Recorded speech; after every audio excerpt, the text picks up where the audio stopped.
جنينة الضباب في شارع ماربل آرتش، واحد من أرقى شوارع العاصمة البريطانية لندن، وبالتحديد في فندق كيمبرلاند وسط المدينة.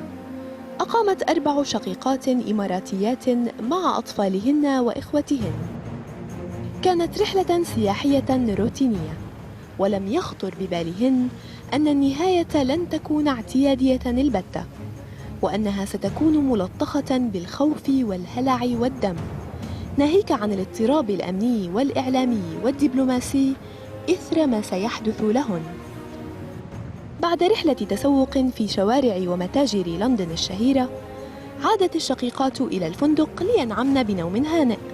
لم يخطر ببالهن أن أحداً ما يتتبع خطواتهن، وأن في نيته جريمة بشعة.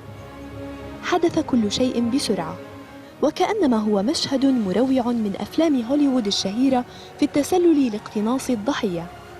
معتد يحمل بيده مطرقة وينهال على 3 منهن بالضرب المبرح، لتدخل الأخت الرابعة وترى بأم عينيها مشهداً لن تنساه ما حيت.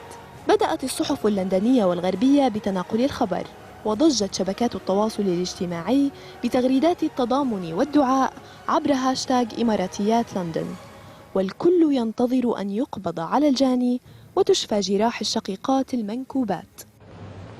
لربما كان بسبب الثراء ويسر الحال الذي نعمت به الشقيقات، لربما كان الجاني مضطربا عقليا. سيناريوهات كثيرة لا تغير من حال الشقيقات المفزوعات القابعات في المستشفى، إحداهن في حالة حرجة شيئا، يرتجين من الله أن يرأف بحالهن ويردهن إلى أرض الوطن وقد ارتدين لباس العافية.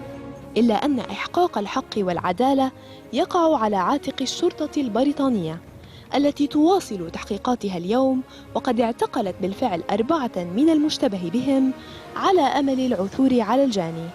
فالاقتصاص من المجرم أقل ما يمكن أن يقدم لهن لقاء الفاجعة التي ألمت بهن في أرض الغربة. لMBC في أسبوع، دانا أبو لبن.